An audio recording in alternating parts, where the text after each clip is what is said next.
All right. What a week. What a week. What a week.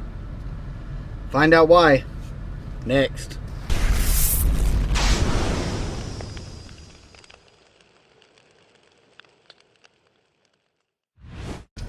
So, this week was a week. We came out positive. We recovered our negative from last week and came out positive. That's a plus, like always. Like I said, it's all depends on you. You got to find the loads that pay and all that. And I only ran 3 loads last week, totaling 2,021 miles. Now that's not counting my deadheaded miles. Adding my deadheaded miles on there, just off the top of my head, would be another 30, 40. That'd be 70. Then that'd be 0 because I picked up the same spot.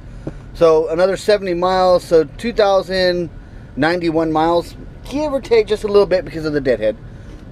And my eyes, it's a slow week, very slow week, but I still came out positive of $800, so that's a good thing. And with all the money that I made for my week, that averaged out to be $1.45 a mile, and that's taking all the loads that I got paid. Now, granted, one of them was like $1. Let me pull up my book again, just so I don't quote you guys wrong. One load was $1.50 a mile, $1.34 a mile, and $1.51 a mile. But all said and done, equaled out to be $1.45 a mile. So not too bad. I got my my vaporizer fixed, so we're gonna start cutting out on these things again and start using this a lot more. Got the dripper on here now, or the I forgot what the hell they call this kind of thing. You just drip your fluid on there, you hit it about 5 times or whatever, and drip some more on there.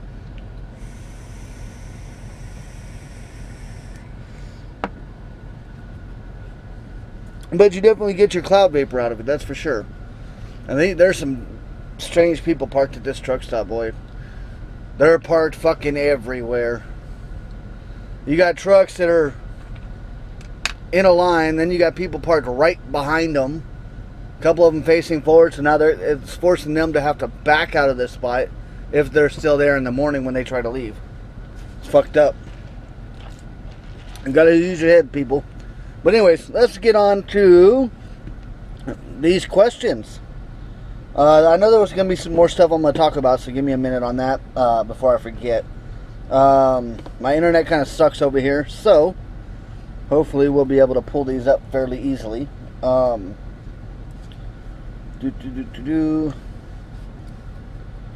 else was I going to say? Oh yeah.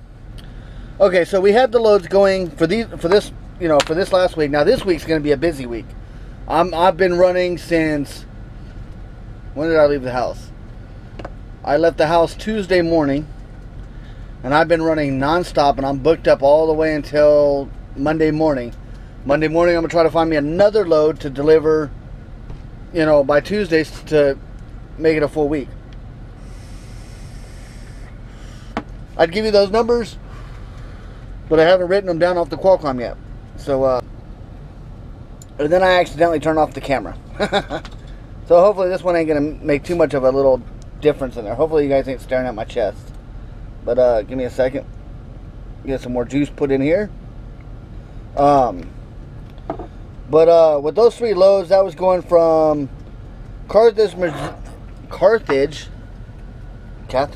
whatever the hell it's called, Missouri, over there in the caves. Those of you that I got on my personal Facebook page saw pictures of it. I was gonna post pictures of it on the Trucker John page. I might still do that. Let me know in this video if you guys want to see those pictures. If so, I'll go ahead and put them on the Trucker John Facebook page. But went from there, from Missouri, where we dropped off, picked up all at the same spot, Took that one over to right down the Pennsylvania-New York line. It was literally on the line. The line separated the building according to Google Maps. So it was technically Waverly, New York that we actually delivered to. Then we went over to Watkins Glen, New York, picked up there. Brought that down to North Carolina. And then from North Carolina, we deadheaded down to South Carolina, which was 40 miles. Actually, I think that one was closer to 50 miles. But deadheaded over there. And then got screwed up on that load. Was supposed to be there, pick it up, and deliver at 8 o'clock the next morning. Well, we didn't get out of the place until 8 o'clock that morning, and then deliver late Friday. Then, of course, by then, there was no loads going through the house because I had to get home to do something on Monday. So I just said, screw it, and deadheaded home, 313 miles, you know. So, $800 a week being positive for 2,000 miles of loaded pay, and actually counting that deadhead because I didn't have to get fuel. I already put fuel on for the previous load. You know, that was 313 plus the we'll say 50, 60, plus the 80 miles. Be 393 miles. Figure just say 400 miles deadhead. So 2,400 mile week. You know, 400 miles that I wasn't getting paid for, and still brought home $800 after all the bullshit. They did finally fix it. They're taking out, you know, the Qualcomm fees and the insurance and all that crap now. The only thing I noticed that they didn't pull out was my trailer payment, but that's $100. So okay, I would have made, you know, $700 instead. Still not too bad for just the little bit of a work week. You know, and plus I averaged $1.45 a mile. You know, so it's not too bad. But okay, here we go for the question. Let's see.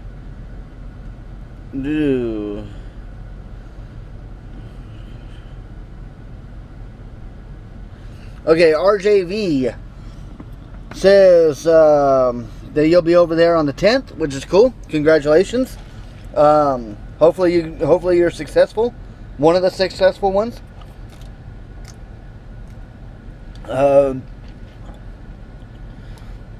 You're saying that your recruiter was telling you that when you broker load, you have to have your DM approve it first. Wrong. You do not have to have your DM approve shit. You call up that broker, you broker that load, you give that broker your dispatcher's email, and boom, they send the rate confirmation over to them.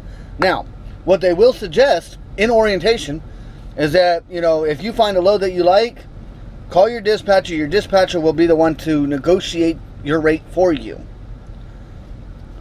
I'm going to go ahead and tell you this just because it should be on video for next week, but I know I'll forget. So, with that in mind, my load that I left the house with went from right there in Eddyville, Kentucky down to Dallas, Texas. Or technically Grand Prairie, Texas. Granted, it wasn't the best place for me to go, but I couldn't deny the money getting there. On the load board, it was a Landstar load, 677 miles, paying out $1,500, I think is what it was. Let me double check on that. Yeah, because I made $11.25 out of it. Okay, so it was paying $1,500, non-negotiable rate. Just that's how much they were gonna pay. That price was on the load board. Most of the time, you gotta call them and ask them for the rate and all that kind of crap. I'm just gonna smoke a regular cigarette just because it's easier for right now. So what I did, I'm gonna light this down, dang it. Yeah, my air conditioning's blowing my flame all around. But what I did is I called my dispatcher. Granted, I like my dispatcher. You know, she's pretty cool. You can tell she hasn't been in the game too long. But, you know, hey, props to her for trying. But she hasn't been able to find me a load yet. Now, I don't know what her day was like this day that I called her. But, you know, in my opinion, she kind of slacked off a little bit. I called her up. I gave her all the information for that load. phone number, where it was going, where it was picking up, you know, all the good stuff, you know. The rate that they had on it, I told her, hey, try to get an extra $100 to $200 out of it. Granted, it's already paying $2.31 a mile before before Eagle takes their cut. $2.31 a mile. Get an extra $100, $200 out of it, cool, you know, it'd be great. I texted her a half an hour later, and then she asked me, when am I leaving the house? Am I leaving today or tomorrow? Told her today. I go, what about that load? And then I saw the load disappear off the load board, so I texted her back and told her, you know, never mind, the load's gone. You know, don't worry about it. And of course, I was looking for other loads at that point. And there was a couple loads, but they were only paying like $1.60, $1.70. You know, I was going to take one of them, and I happened to hit the refresh button. Something told me hit that refresh button. I hit that refresh button, and boom, that Landstar load was back up on the board. Do I go to my dispatcher now? Hell no. Straight to the broker. Called him up, negotiated the rate. Granted, never got it for anything over than that $1,500, but it was still good. That paid me $1.66 a mile to go to Texas. Not too bad. Could it be better, but you know, not too bad though. Not for just a quick day's run, you know. So needless to say, with that being said, do you have to get it approved by your broker, by your dispatcher? No. Do you have to have them call and negotiate the rates on everything for you? No. Some dispatchers will do it, some dispatchers won't. It all depends on who you get for a dispatcher. That is what will make you or break you with this industry. Let's see here. So if I get a good load and they're going to tell me it's not available and give it to Celadon. No, they won't give it to Celadon. Celadon deals with their own freight.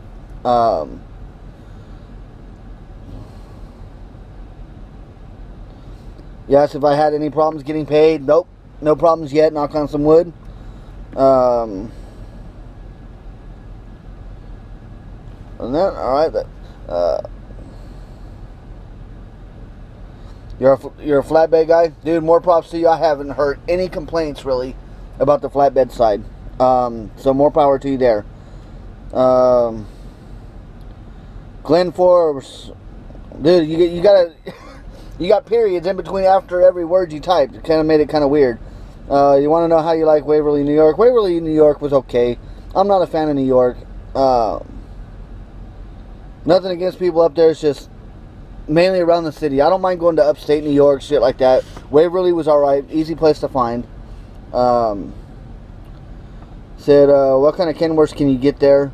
You can get the T680 and you can get a W900. The W900s are for flatbed only, and they are extremely hard to get. Only thing about that is they don't have an APU, so that could be a downfall. You know, you're sacrificing fuel mileage right off the top just because of the kind of truck it is. It's already going to get lower fuel mileage, but then now you have no choice but to idle or go out and spend another 10 grand on an APU unit yourself. To me, it's not worth it. Cool Flatbedder asked me if I have any info on the flatbed division. I'm sorry, bro, I don't. The only thing I know is that the only trucks that you can use for flatbed as of now that I know of are the Lone Stars, the W900s, and the Peterbilt 579s. That's all you can use. With that being said, if you get a white, this is only speaking to about Lone Stars, and strictly only the Lone Stars. No matter if you're dry, van, flatbed, or reefer, if you get a white one, oh damn, that's a nice cool Cadillac. Old 59 Caddy rolling through here. But if you get a white one or a red one, you have to stay with Eagle or Celadon. No ifs, ands, or buts about it. If you get a black one, you can go anywhere. So that's a good thing with the black ones. Vernon Barnett, how do you trip plan and how do you do your fuel for each trip?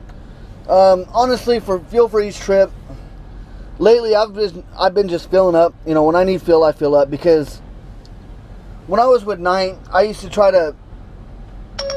New text message received. I try to work the fuel for that week paid. Well, over here, they take out the fuel per trip. So no matter if you're running through the payday, you can get fuel because it's running off of that trip. It's not for the week like it was at night. So, I mean, over here, I've been just, fueling when I need to and not worrying about it, because no matter, even with at night, if I filled up on a Friday, that came out of that week's check. So it kind of would hurt that paycheck, but then in the next week's paycheck, it would make up for it because I didn't have to buy as much fuel at that week.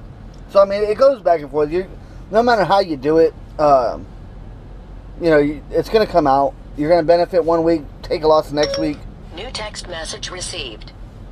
And my wife's interrupting me. But, give me a second.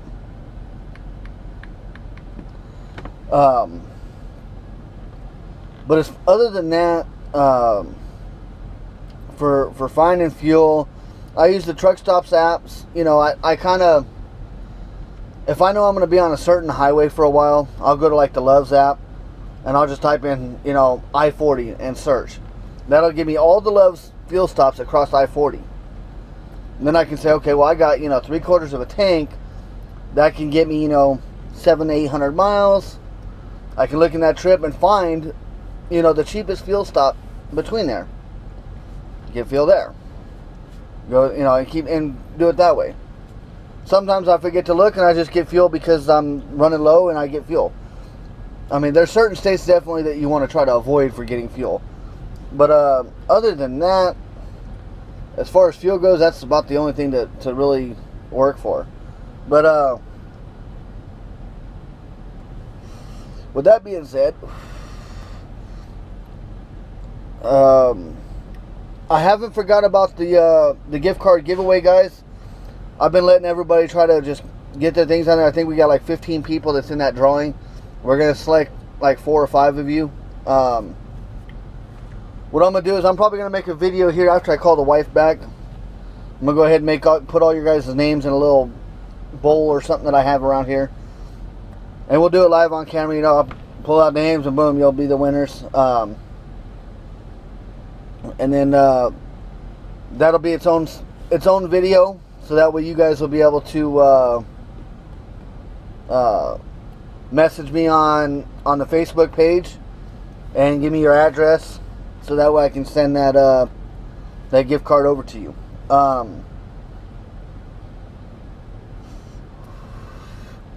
Other than that, things are going good so far at Eagle. No complaints other than, just my dispatcher's a little on the slow side, but hey, things happen. I've been finding all my own loads, so I don't really have to worry about it.